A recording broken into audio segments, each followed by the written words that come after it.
Save করতে যদি অর্থ লাগে অর্থ দেব, মেধা রাখলে মেধা দেব, শ্রম রাখলে শ্রম দেব, প্রয়োজনে যদি পেশি শক্তি লাগে আমরা পেশি শক্তি দেব। তবে হাত পাকার প্রার্থীদেরকে জয়যুক্ত করে ছাড়বো। আজকের প্রতিষ্ঠা বার্ষিকী সমাবেশের প্রধান অতিথির গুরুত্বপূর্ণ ভাষণ প্রদান করবেন 24-এর গণঅভ্যুত্থানের অগ্রসেনানী বাংলার জিন্দা শাহজালাল হযরত মাওলানা মুফতি সৈয়দ মোহাম্মদ ফয়জুল করিম শাহকে চরমরা। নারায়ে তাকবীর, নারায়ে তাকবীর। এই নেতা নয়, নীতি চাই।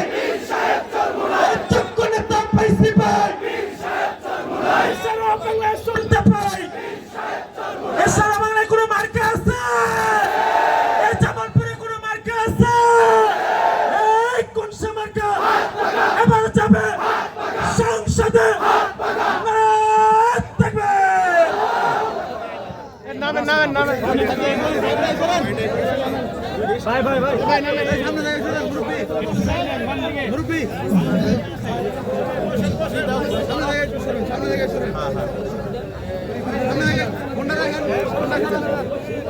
আসসালামু আলাইকুম ওয়া রাহমাতুল্লাহি ওয়া বারাকাতুহু। নাহমাদু ওয়া নুসাল্লি আলা রাসূলিল কারীম। আম্মা বা'দ।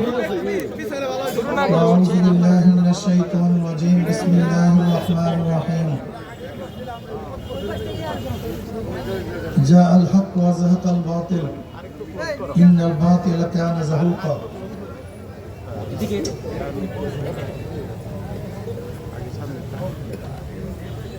ইসলামী আন্দোলন বাংলাদেশ, ইসলামী যুব আন্দোলন বাংলাদেশ কর্তৃক আয়োজিত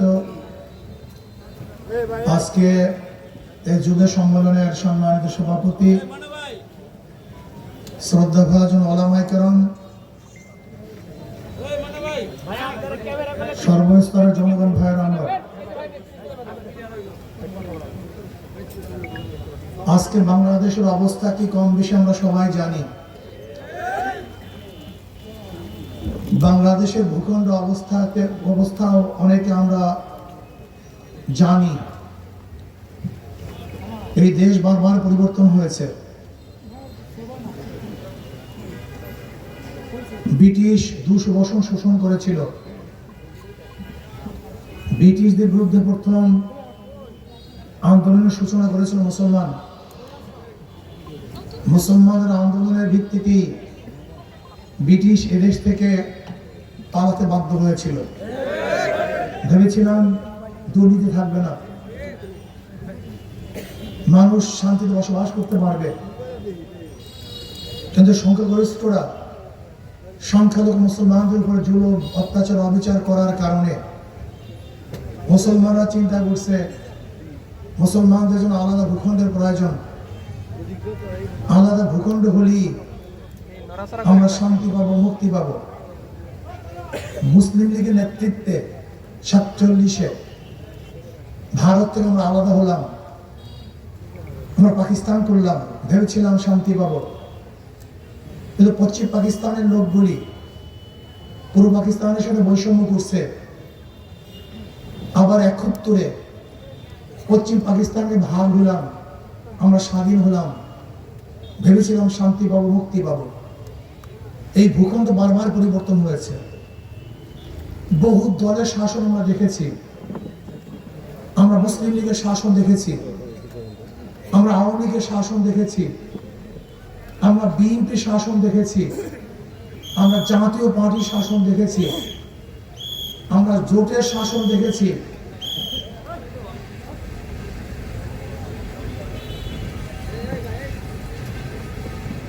কিন্তু মানুষের ভাগ্যের পরিবর্তন দেখি নেই। আমরা বহু নেতার শাসন দেখেছি, আমরা আইয়ুব খানের শাসন দেখেছি, আমরা শেখ সাহেবের শাসন দেখেছি, আমরা শাসন দেখেছি জিয়াউর রহমান সাহেবের, ছত্তার সাহেবের, এরশাদ সাহেবের, খালেদা জিয়া, শেখ হাসিনার, মঈনুদ্দিন ফখরুদ্দিনের শাসন দেখেছি, কিন্তু মানুষের ভাগ্যের পরিবর্তন দেখি নাই। বহু দেশ দেখেছি, বহু দল দেখেছি, বহু শাসক দেখেছি, কিন্তু বৈষম্য দূর হয় নাই। আবারও 2024 জুলাই আগস্টে বৈষম্য বিরোধী আন্দোলনের সূচনা হয়েছিল। মানুষ ভেবেছে যদি এই যুদ্ধে আমরা বিজয় করতে পারি, বিজয় অর্জন করতে পারি, তাহলে বৈষম্য থাকবে না, মানুষ শান্তি পাবে, মুক্তি পাবে, নিরাপত্তা পাবে, জুলুম অত্যাচার বন্ধ হবে, আমার মা বোনেরা ধর্ষিত হবে না, কোন দোকানদারকে চাঁদা দিতে হবে না, রাস্তার মধ্যে ড্রাইভাররা গাড়ি চালাবে, অত্যাচারের শিকার হবে না, কোন শ্রমিকদেরকে অধিকার আদায়ের জন্য রাস্তায় নামতে হবে না, যে অধিকার থাকবে ঋষি, কামার, মজদুর, জেলে, তাঁতি, কুমার, সমস্ত মানুষের অধিকার প্রতিষ্ঠিত হবে, মানুষ শান্তিতে বসবাস করতে পারবে, ঘরের দরজা খুলে মানুষ ঘুমাবে, প্রত্যেকটা মানুষের অধিকার প্রাপ্তি তার দাঁড়ে দাঁড়ে পুষবে। আমরা ঐক্যবদ্ধ ভাবে দেশকে করব। এদেশে কোনো মানুষ কাউকে কেউ হিংসা করবে না, অত্যাচারিত হবে না, কোন যুবক কাউকে খুন করবে না, রাজনৈতিক প্রতিহিংসায় কোন মানুষ মারা যাবে না, কোন মায়ের বুক আর খালি হবে না, কোন বাচ্চার এতিম হবে না, আমার কোন বোন বিধবা হবে না, ধুকে তো কোনো মানুষ মরবে না। এর জন্য আমরা আন্দোলন করেছিলাম, সংগ্রাম করেছিলাম। রাজনৈতিক সূচনা কেন হয়েছিল? সক্রেটিস ঈসাই 550 বছর আগে এই যে ডেমোক্রেসি, এই ডেমোক্রেসির মূল তথ্যটা কি, ভিত্তিটা কি? আপনি কি জানেন ডেমোক্রেসি কি জিনিস? ডেমোক্রেসি মানেই হলো যে প্রত্যেকটি স্টেজ থেকে স্বাধীনভাবে কথা বলতে পারবে, প্রতিপক্ষের দুর্বলগুলি ধরিয়ে দিবে, তারা চর্চা করবে দেশ নিয়ে, স্বাধীনতা থাকবে, বাক শক্তি স্বাধীনতা থাকবে, লিখনির স্বাধীনতা থাকবে, কথা বলার স্বাধীনতা থাকবে, অধিকার থাকবে মানুষের কথা বলার, প্রত্যেকের ভুল ধরাধরি থাকবে, সুন্দর মতো আলোচনা করবে। কিন্তু আমরা কি দেখলাম? না, বাক শক্তি রুদ্ধ করা হচ্ছে, গলার টিপে মানুষকে মারা হচ্ছে, খুন খারাপি ধর্ষণ চলতেছে। এর জন্য আন্দোলন করেছিলাম। হ্যাঁ, তোমরা কোথায় ছিল বাবা? তুমি দেখো নাই সেই 5 তারিখ আগস্টে 4-3 সে আগস্টের বিপ্লবের মধ্যে আমরা সামনের কাতারে ছিলাম।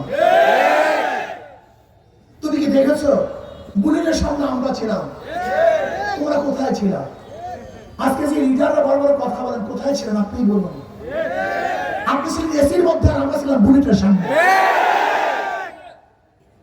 আপনি ছিলেন আরামে, আর আমরা ছিলাম ট্যাঙ্কের সামনে। আজকে বড় কথা বলেন। হ্যাঁ, কি করেছেন? আমি বিবেকবান বন্ধুদেরকে বলবো, যাদের মাথার মধ্যে ঘিলু আছে, যাদের ঘিলু নষ্ট হয়ে গেছে, তাদের কাছে কোনো বক্তব্য নেই। যাদের ঘিলু পচে গেছে, তাদের সাথে কোনো বক্তব্য নেই। আচ্ছা বলতো, এদেশে 71-এর পর শেখ সাহেব ক্ষমতা বসিয়েছিলাম, 72 সংবিধান রচিত হয়েছিল। তোমরা কি জানো 73-এ নির্বাচন হয়েছিল? 73 সালে 1973 নির্বাচন হয়েছিল। সেই নির্বাচনে 293 সিট পেয়েছিল কি জানো? আওয়ামী লীগ। এই মোস্তাক সাহেব কিভাবে পাশ করা হয়েছে জানো? হেলিকপ্টারে। মোস্তাক সাহেব বাড়ি কমিটা দাউদকান্দি, সেই দাউদকান্দির থেকে ভোটের বাক্স হেলিকপ্টারে নিয়ে এসে এই মোস্তাক সাহেবকে শেখ সাহেব পাশ করিয়েছিলেন। আবার এই আওয়ামী লীগের তার বিরুদ্ধে স্লোগান দিয়েছে শেখ সাহেবের খুনিকে মোস্তাক সাহেব। তুমি কি জানো সেই নির্বাচন সুষ্ঠু নির্বাচন হয় নাই? সেই নির্বাচন হয়েছিল এক অপশক্তি নির্বাচন, জুলুমি নির্বাচন, অত্যাচারিত নির্বাচন।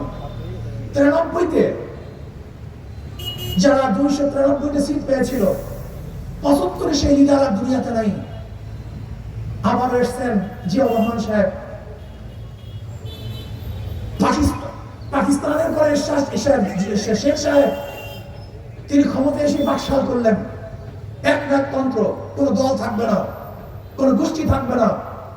জিয়াউর রহমান সাহেব বহু দলীয় গণতন্ত্র সৃষ্টি করলেন, সবাইকে রাজনীতির অধিকার দিলেন, মানুষ রাজনীতি করবে, সবাই কথা বলবে, ভেদাভেদ থাকবে না, রাজাকার কে আলবদর কে আশামস থাকবে না। এর জন্য জিয়াউর রহমান সাহেব সবাইকে নিয়ে রাষ্ট্র গড়ার জন্য তেনার সরকারের, জিয়াউর রহমান সাহেব প্রেসিডেন্ট, তার প্রাইম মিনিস্টার কে ছিল? শাহ আজিজুর রহমান। এই তো জানেন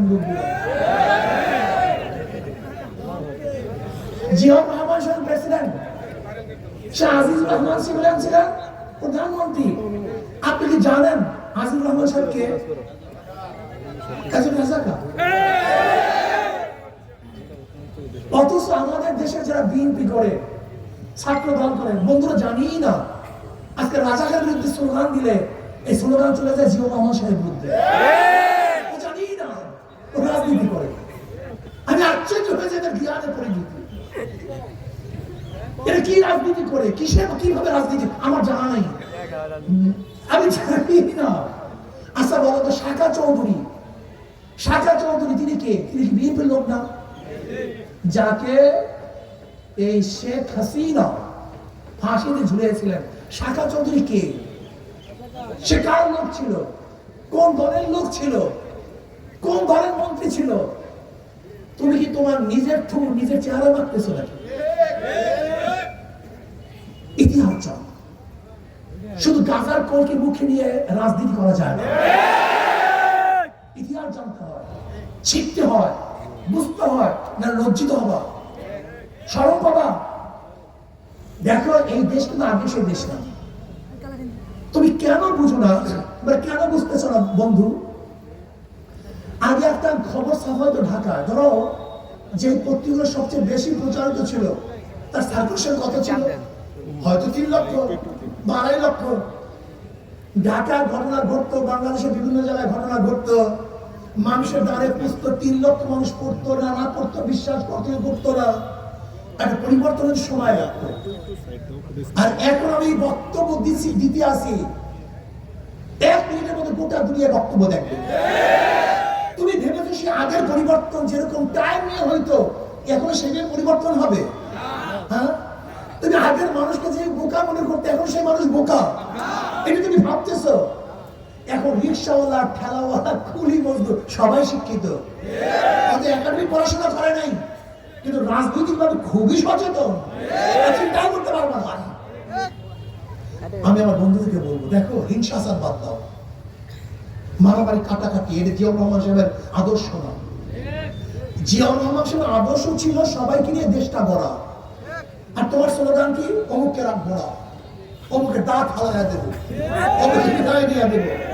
এটা তোমার নেতার আদর্শের খেলাফ। কমপক্ষে জিয়াউর রহমান সাহেবকে নিয়ে স্টাডি করো, কমপক্ষে মিনিমাম জিয়াউর রহমান সাহেবকে নিয়ে গবেষণা করো, তার বক্তব্যগুলো পড়ো, তার বক্তব্য শোনো, বক্তব্য জানো, তারপর আন্দোলন করো, তারপর রাজনীতি করো। তুমি এত বোকা হবা কেন? যারা পড়াশোনা করে তারা বোকা হবা কেন?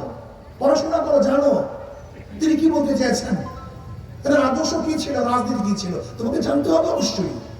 আমরা ভেদাভেদ করবো কেন? আমরা ভারতের বিরুদ্ধে সবাই ঐক্য, ফ্যাসিস্টের বিরুদ্ধে সবাই ঐক্য, জুলুমের বিরুদ্ধে আমরা সবাই ঐক্য, খুনিদের বিরুদ্ধে সবাই ঐক্য। এই দেশকে গঠন করার জন্য আমরা সবাই ঐক্যবদ্ধ কাজ করি, এটি হওয়া উচিত। বেশ ভালো কথা, জিয়াউর রহমান সাহেব আদর্শবান ছিলেন, নীতিবান ছিলেন, মানুষ আবারও তাদেরকে ক্ষমতায় নিয়েছিল। 91-তে জিয়াউর রহমান সাহেবের আদর্শের কারণেই মানুষ বিএনপিকে ক্ষমতায় নিয়েছিল, কথা ঠিক না? 91 থেকে 96 পর্যন্ত বিএনপি ক্ষমতায় ছিল, কিন্তু 96-তে ক্ষমতা আসতে পারেন নাই কেন? ফের মারলেন কেন? আবার কেন আন্দোলন করা হয়েছিল? এই মাত্র আমি বললাম যে 1973 সালে নির্বাচনে 293 সিট পেয়েছিল। আবার আপনি কি জানেন 96-তে 15 ফেব্রুয়ারি নির্বাচন হয়েছিল, জানেন আপনি? মুরব্বীদের মনে নেই? 1996 সনের 15 ফেব্রুয়ারি একটা নির্বাচন হয়েছিল, জানো তুমি? একক তৎকালীন সময় প্রাইম মিনিস্টার খালেদা জিয়া বলেছিলেন, কেউ যদি নির্বাচন অংশগ্রহণ না করে আমরা একা নির্বাচন করি। এবং একা নির্বাচন করে জানো ক্ষমতার মেয়াদ কয়দিন ছিল? মাত্র 16 দিন। 16 দিন পরে আবার সে বিদায় হলেন। খুব ভালো ইতিহাস জানো। আবার কে আসছে? ও শেখ সাহেবের কন্যা। মানুষ ভেবেছে যে শেখ সাহেবের কন্যা যদি আবারও ক্ষমতায় বসায় তওবা তিল্লা করছে, তসবিহ ধরছে, ঘুমটা মারছে, পর্দা করছে, তাহাজ্জুদ করছে, যদি এবার তাকে ক্ষমতায় বসায় তাহলে হয়তো বা দেশ ভালো হবে। 96 থেকে ক্ষমতা বসালো না। আবার 2001-এ মানুষ তার ভোট দেয় নাই কেন? আবার নিয়ে আসছি কাকে? ও যে 91 থেকে 96 পর্যন্ত যে ফেল করছিল, পাস করে নাই, কিন্তু কি করছে?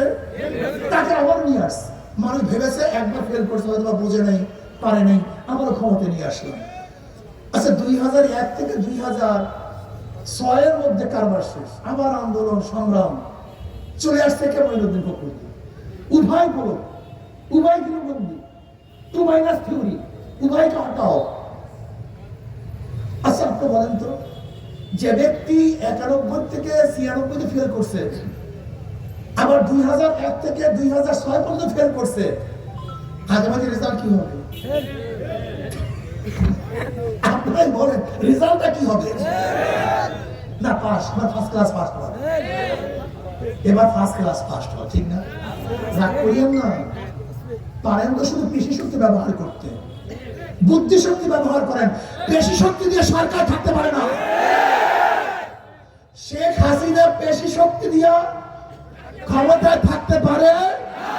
মেধা শক্তি লাগবে, বুদ্ধি শক্তি, আদর্শ শক্তি, নীতি শক্তি। আপনারা কেন ক্ষমতা দেখাতে চান না? আপনারা পেশি শক্তি ব্যবহার করবেন, বিএনপির কাজ না।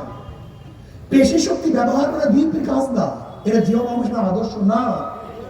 আপনি জিয়া রহমানের আদর্শ মানে না। হ্যাঁ, এই সময় আমি আসার সময় আমার বন্ধুরা বিহেভ করছে আমাকে, এই মিথ্যাবাদী যায়। কি মিথ্যা বলছি বলেন? আমি একজন আপনার মুরব্বী, একজন যুবক, একজন ছাত্র, আমাকে যে বলেন যে মৃত্যু যায়, বলেন কি মিথ্যা বলছি? জীবনে একটা মিথ্যা কি বলছি বলেন? আমাকে বলুন। আপনার বলছেন হুজুর এই কথা বলছেন, আপনি কি বলছেন? বলছেন চাঁদা তুলে পল্টনে চলে যাওয়ার ভাইয়া, কথা তো আমার না, আমি বক্তব্য সহ বলেছি। আমি এই কথা বলার সময় বলছি, বাবা আমার এই কথা না, আমি বিএনপিকে বলছি যে এই কথা উঠতেছে, সতর্ক হন। যেরকম অপর মেয়ের ব্যাপারে যারা বন্ধু থাকে তারা বলে খবরদার আম্মা, আপনার মেয়ের ব্যাপারে কিন্তু কথা উঠতেছে, সতর্ক হন। এটা সতর্ক করার জন্য আমার এই বক্তব্য না। আমি বারবার বলেছি বক্তব্য আমার না, যখন এই কথা বলছি যে আপনাদের বিরুদ্ধে কথা উঠতেছে, সতর্ক হন। আপনারা সতর্ক হন নাই, দোষটা কি আমার? আমাকে দোষ দেন কেন? শোনেন, একটা কথা বলি, জামালপুরের মানুষ, আপনার লিডারদেরকে বলবেন যে তোমার রক্তের মধ্যে হারাম আছে কিনা। কিন্তু আমরা চ্যালেঞ্জ দিয়ে বলবো রক্তের মধ্যে কোনো হারাম নাই, হারাম নাই। আমার রক্তের মধ্যে হারাম নাই, আমার বাবার রক্তের মধ্যে হারাম নাই, আমার দাদার রক্তের মধ্যে হারাম নাই। বললে বলো তোমরা লিডাররা, চ্যালেঞ্জ দাও, তাহলে চ্যালেঞ্জ দাও যে তোমার লিডারের মধ্যে হারাম নাই, তোমার বাবার লিডার তার লিডারের বাবার মধ্যে হারাম নাই, তার বাবার দাদার মধ্যে হারাম নাই। কিন্তু আমি চ্যালেঞ্জ দিয়ে স্টেজে বললাম সমস্ত ক্যামেরার সামনে, আলহামদুলিল্লাহ জানা সত্ত্বে রক্তের মধ্যে হারাম নাই, আমার বাবার রক্তের মধ্যে হারাম নাই, আমার দাদার রক্তের মধ্যে হারাম নাই। আমরা মিথ্যা বলি না, আমার বাবাই মিথ্যা বলেন নাই, আমার দাদাই মিথ্যা বলেন না। বললাম তো, বের করে দাও কোনটা মিথ্যা বলছে, বলো। উদ্ধৃতি দিলে সে মিথ্যাবাদী হয় না। অমুক এই কথা বলছে, সেই কথা তার হয় না। গল্প বলো না, সাহিত্য বলো না, কবিরা কি করেন, সাহিত্যটা কি করেন, এতটুকু পড়াশোনা করো না। উদ্ধৃতি কি নিজের কথা হয়? হ্যাঁ, দেখো যে বক্তব্যগুলো দিচ্ছি খুব ভালো বোঝার চেষ্টা। আমরা কাউ শত্রু না, আমরা সবাই বন্ধু। জুলাই বিপ্লব একসাথে করছি, আজকে বিচ্ছিন্ন হবো কেন? আজকে একজন শত্রু হবো কেন? জুলাই বিপ্লবের উদ্দেশ্য কি ছিল? মানুষকে রক্ষা করা, এই দেশকে গঠন করা। আসো আমরা সবাই মিলে জিলে দেশকে গঠন করি, আদর্শবান হই, চরিত্রবান হই, নীতিবান হই। ওই পার্শ্ববর্তী যারা আমাদের দুশ্মন তাদের ব্যাপারে ঐক্য হই, দেশকে গড়ি। যে ক্ষমতায় যায় যাক, এটা আমাদের কোনো আফসোস নেই। আমরা ক্ষমতার পাগল না রে বাবা। ইসলামী আন্দোলন বাংলাদেশ ক্ষমতার পাগল না। যদি আমরা ক্ষমতায় যেতে চাইতাম তাহলে 2001 ক্ষমতায় যেতে পারতাম। আমরা ক্ষমতার পাগল না, ক্ষমতার পাগল না। এই যে লোকগুলি আসছে দেখছো, একজনও ক্ষমতার পাগল না। নিজের পয়সা দিয়ে আসছে, নিজের পয়সায় যাবে। আমরা দেশকে করতে চাই, এই মানবতা করতে চাই। যাই হোক, আমি অন্তর্বর্তী সরকারের প্রধান, আমি জনাব ইউনূস সাহেবকে বলবো, জাতিসংঘের যে মানবতা অধিকার দপ্তর আপনি নিয়ে আসছেন, আমরা মানবাধিকার দপ্তর বাংলাদেশে চাই না। এটা মানবাধিকার দপ্তর নয়, এটা সমকামীদের দপ্তর। এখানে যে প্রধান হয়ে আসছে সে সমকামী। এই সমকামী প্রমোট করতে আমরা চাই না, এটা আমাদের দেশের সংস্কৃতি না। আমি ডক্টর ইউনূস সাহেবকে 2 হাত করজোড়ে অনুরোধ করবো, আপনার বিরুদ্ধে আন্দোলন ওঠার আগেই এই মানবাধিকার অফিস আপনি এখান থেকে বিদায় দিয়ে দেন। মুসলমান হিসেবে বড় মানবাধিকার গোটা দুনিয়ার মধ্যে কেউ নেই। কাজী কোরআন ও হাদিস যাদের কাছে আছে, অন্য কারোর থেকে মানবাধিকার তার শিখতে শেখার কোনো প্রয়োজন নেই। কি আপনারা এখানে মানবাধিকার করে সে অফিস চান? বিষয় সবাই হাত তোলেন, কেউ চান? আমরা কেউ চাই না, কেউ চাই না।